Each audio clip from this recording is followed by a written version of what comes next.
Валентина Семеновна всегда была женщиной властной, своевольной, не терпящей иного мнения, кроме собственного.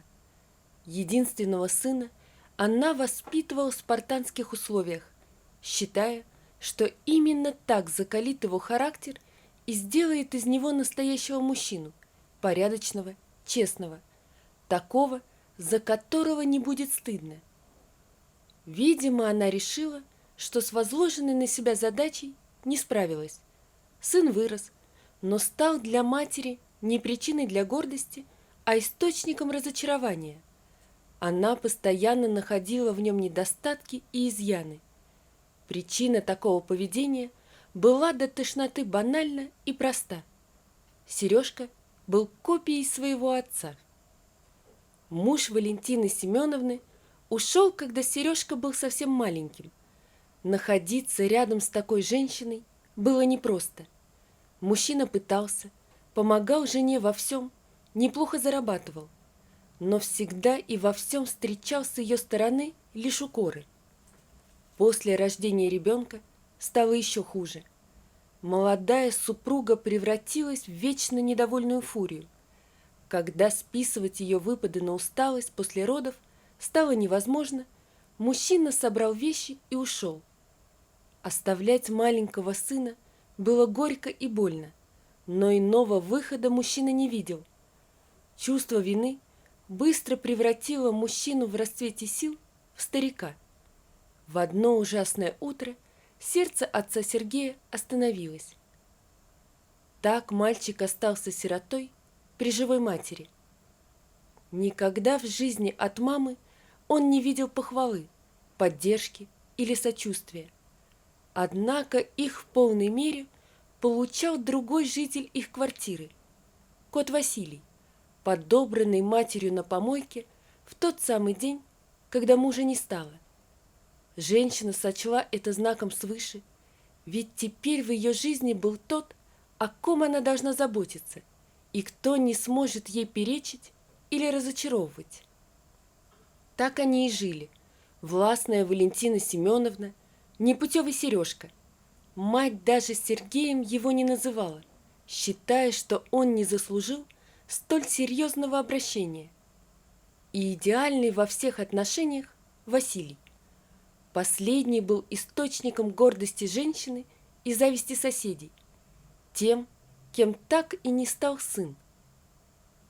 Более-менее идеальная жизнь разрушилась в тот день, когда сын, убегая на работу, забыл закрыть входную дверь, и Василий выбежал на улицу. Вернувшегося вечером Сергея мать не пустила в квартиру, заставив идти на поиски кота. Кота не нашли, а Сергей утром собрал вещи и ушел из дома. Больше его Валентина Семеновна не видела живым. Прошло несколько лет. Однажды на пороге квартиры Валентины Семеновны появилась девушка, одетая во все черное и с двумя маленькими детьми. От нее Валентина узнала, что за прошедшие годы сын женился, стал отцом двух мальчиков и погиб под колесами автомобиля. Сказать, что сильно расстроилась, женщина не могла. В ее сердце не было особо сильных чувств к сыну. А когда он стал причиной гибели любимого Василия, Валентина все же нашла его тело уже после того, как сын ушел из дома. Мать совсем охладела к Сергею.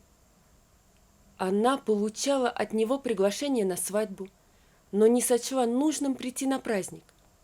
И о том, что стала дважды бабушкой, тоже знала, но не хотела видеть внуков. Единственной причиной для радости стал Василий II, которого она купила в зоомагазине только потому, что он был точной копией первого, того самого, идеального. Второго кота женщина любила еще сильнее.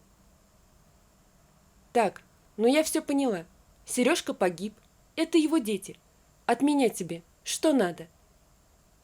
Казалось, сноха не расслышала или не поняла вопроса. Надо же, какую тупую курицу Сережка себе в жены взял, подумала женщина, увидев, как девушка молча хлопает глазами. «Вы извините, но я к вам с просьбой. Сергея нет». Девушка едва сдерживалась, чтоб снова не начать рыдать о погибшем муже. «А на мою зарплату я с детьми не протяну». «Ты денег, что ли, пришла просить?» Валентина Семеновна готова была вспыхнуть и закипеть. «Нет, нет, что вы! Я хотела попросить вас присмотреть за внуками пару часов в день, пока я на второй работе буду». «А садики на что?» «Садики только до 6, а я на работе до 8, а то и до 9 бываю в магазине». «Это мне их еще и забирать, что ли?» «Нет-нет, я уже договорилась с хозяйкой магазина. Она меня будет на полчасика отпускать, чтобы я детей забрала и к вам привела». Валентина Семеновна замолчала. Ей жутко хотелось выставить за дверь эту малолетнюю нахалку с ее отпрысками. Никаких теплых чувств к внукам у нее не было. Сопливые, зареванные дети уже успели схватить ее Василия за хвост, за что моментально перешли в категорию невоспитанные сопляки. Но это были ее внуки, дети ее сына, те люди, которые будут ухаживать за ней в старости. Или не будут, если их сейчас выставить. Раздумья свекрови затягивались, вдова Сергея заметно нервничала. Девушка целую неделю собиралась силами и мыслями, чтобы пойти к свекрови за помощью. Муж говорил, что мать очень сложный, жесткий человек, но такого она не ожидала увидеть. Детей взяла с собой специально, в надежде растопить сердце бабушки. Оказалось, что в своих описаниях муж даже приукрасил характер своей матери. Надя была почти уверена, что свекровь откажет, но продолжала робко надеяться. Молчание прервал старший ребенок. «Мамочка, я кушать хочу». «Сейчас, малыш, придем домой, я тебя покормлю», — сказала сыну Надежда. «Ладно, приводи на пару часов, но кормить, сопли и задницы вытирать им я не буду. И кормить сама будешь, не собираюсь я с ними нянчиться». «Спасибо вам большое, вы меня так выручили». Надя была несказанно рада, что свекровь не отказала, но последнюю фразу девушка истолковала неверно. «Да вы не волнуйтесь, они непривередливые, что приготовите, то и покушают, да и ложкой работать они сами умеют». «Не сомневаюсь, что только этому вы их и обучили», — грубо бросила женщина и указала гостям на дверь. И они вышли. «Мама, но ты же говорила, что бабушка нас любит, что она будет нам рада, что угостит чем-то вкусненьким». Старший сын уже начинал многое понимать и иногда задавал неудобные вопросы. «Сынок, бабушка вас очень любит и очень рада вам. Просто она еще расстроена, что папы нет, ведь он ее сын. Ей без него грустно. А вас еще не видела, вот и растерялась. Вы с ней обязательно подружитесь, я уверена. Ведь это ваша бабушка, мама вашего папы. Она вас обязательно полюбит». «Я что-то сомневаюсь. Мишка ее кота только чуток погладил, так она так его по руке ударила, что он заплакал. Я видел». «Наверное, Мишеньку котик поцарапал, а бабушка хотела Мишину ручку убрать. Бабушка не могла желать вам зла». «Нет, я же видел, она сама стукнула его по ручке». Надя не могла признаться сыну, что тоже видела этот эпизод, и сразу захотела собрать сыновей в охапку и бежать прочь от этой жестокой женщины. Но оставить детей было не с кем. Няня ей не по карману, а выжить на одну зарплату с 2 детьми нереально. При мысли о том, что все эти горести стали последствием трагедии, которая забрала ее любимого, Надя почувствовала, что глаза снова застилают слезы. Плакать при детях она не стала, пообещала себе быть сильной. Подняв глаза к небу, она тихо сказала: «Я справлюсь, я совсем обязательно справлюсь. Вот увидишь, ты будешь нами гордиться». На следующий день Валентине Семеновне предстояло впервые сидеть с внуками. В отличие от других бабушек, она не готовилась к их приходу, не ставила тесто на пирожки, не пекла блинчиков и не варила полезный супчик. Зато с утра отстояла огромную очередь в магазин, который продавал самую свежую рыбу. Ее она покупала для любимого кота. По дороге из рыбного магазина она заскочила за колбаской и сыром, которые стоили ей почти четверть пенсии. Все эти лакомства она приобретала для любимого Василия. Кот был единственной радостью, гордостью и причиной открывать утром глаза. Придя домой, женщина сварила самых дешевых макарон. Ими она планировала накормить внуков, если те попросят есть. С того дня Надя стала каждый день приводить к ней детей и снова убегать на работу. Забирала сыновей она уже поздно вечером. Даже учитывая то, что мальчиков она почти не видела, но приметила, как сильно они похудели, какими стали тихими и незаметными. Однажды старший сын оговорился, что бабушка постоянно ворчит на них, за все ругает и ничего не дает покушать. Максимум, что можно выпросить – пустые макароны. На следующий день Надя решила выяснить, так ли обстоят дела, как рассказал ребенок. «Нет, а ты что думала? Я буду с ними сидеть бесплатно, да еще и кормить их деликатесами за свой счет? У меня нет печатной машинки для денег. Я живу на одну пенсию и не могу себе позволить кормить еще и твоих дармоедов». Надя стояла, словно громом пораженная. Дармоеды, ее дети. Родная бабушка отказывалась кормить собственных внуков, единственных оставшихся родных людей. В ее голове это не укладывалось. Однако она взяла себя в руки и не стала устраивать скандал. Возможно, свекровь права, и у нее действительно нет денег кормить еще два рта. Однажды сын поведал ей, что у бабушки есть деньги на колбасу и сыр, но покупает она их только для кота. А когда он хотел взять кусочек для младшего брата, женщина грубо отругала его и сказала, чтоб не лез, куда не просят. «Ну, сынок, бабушка вас ведь все равно кормит». «Да, макароны и иногда ливерная сосиска, от которой кот отказался». Потрясенная Надя решила приготовить для детей сама. Она брала с собой контейнер с молочными сосисками и гречневыми котлетами с утра, хранила его на работе, а вечером отдавала свекрови вместе с детьми, чтобы та их накормила вечером. Для нее это было сложновато финансово, но другого выхода она не видела. Выход, который она сочла идеальным, таковым был недолго. Спустя несколько дней сын снова пожаловался, что они с братом у бабушки голодают. «Ну, сынок, как тебе не стыдно? Я же вам с собой покушать готовлю». «Мама, она...»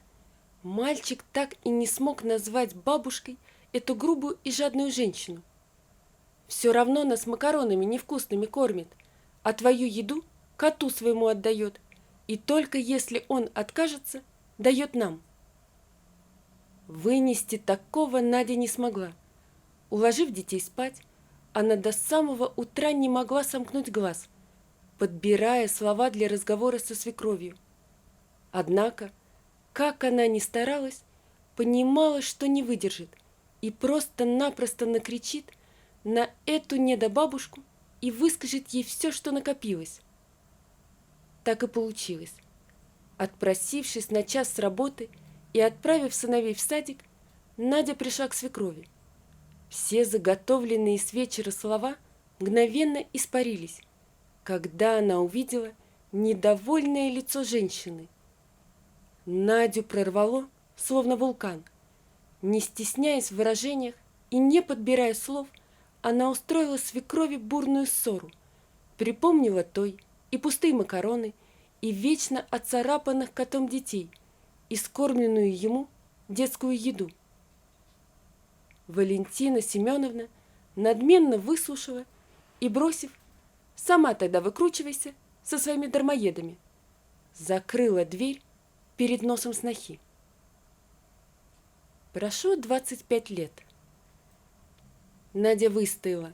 Она смогла встать на ноги и достойно воспитать сыновей. Старший стал успешным бизнесменом, младший недавно окончил вуз и помогал брату на его фирме. Надя не вышла больше замуж, она жила ради своих детей. К счастью, они выросли благодарными и любящими, часто приезжали к матери, заботились о ней. Однажды Надя услышала, что свекровь ее сильно заболела. Несмотря на обиду, она интересовалась ее здоровьем. Настолько, что жить одна и обслуживать себя не могла. Соседи отправили ее в больницу. На семейном совете с сыновьями было решено привести бабушку к себе. Надя смогла воспитать детей без обиды на бабушку, стараясь не напоминать о том, как плохо та с ними общалась. Через несколько дней, подготовив для свекрови отдельную комнату со всем необходимым, Надя со старшим сыном забрали старушку к себе домой. Женщина поразилась, насколько слабой и истощенной та оказалась. Чтобы выходить едва живую бабушку, Надя варила ей полезные бульоны, готовила только самую лучшую еду. Внуки тоже старались порадовать бабулю, привозили разные вкусности. Понемногу ледяное сердце старушки начало оттаивать. Видя, как к ней относится семья сына, и вспомнив, как сама морила внуков голодом, старушка расплакалась, горько пожалев о своем поведении. К сожалению, ей не довелось долго пожить с родными людьми. Спустя всего месяц Валентина Семеновна тихо умерла во сне. Забирая из ее квартиры вещи, приготовленные для погребения, Надя узнала, что квартиру старушка переписала на соседку, которая приютила у себя кота, когда Валентину забрали в больницу. Он еще жив? Сколько лет прошло? Да это третий. И что ему сделается? Она ж с него пылинки сдувала, будь он неладен. Надь, она ведь на меня квартиру переписала, так как думала, что не нужна вам. Не нужна нам ее квартира. Детям моим бабушка нужна была, а мне поддержка после смерти мужа. Она ведь сына потеряла. Я думала, мы будем поддерживать друг друга. Неужели она сомневалась, думала, что мы ее забудем? Похороны прошли. Надя с сыновьями организовали все, как полагается, и не держали зла на покойную за квартиру. Бабушку им ничего не могло заменить. Им нужна была она, а не ее жилплощадь. Вскоре Василий III отправился вслед за хозяйкой, а соседка переписала квартиру Валентины на внуков. Не нужно ей было чужое, и не понимала она соседку, хоть и присматривала за ней. Вот такая история, друзья. Напишите, пожалуйста, что вы думаете об этой истории. Не забудьте подписаться на канал и поставить лайк. Всего вам доброго. До свидания.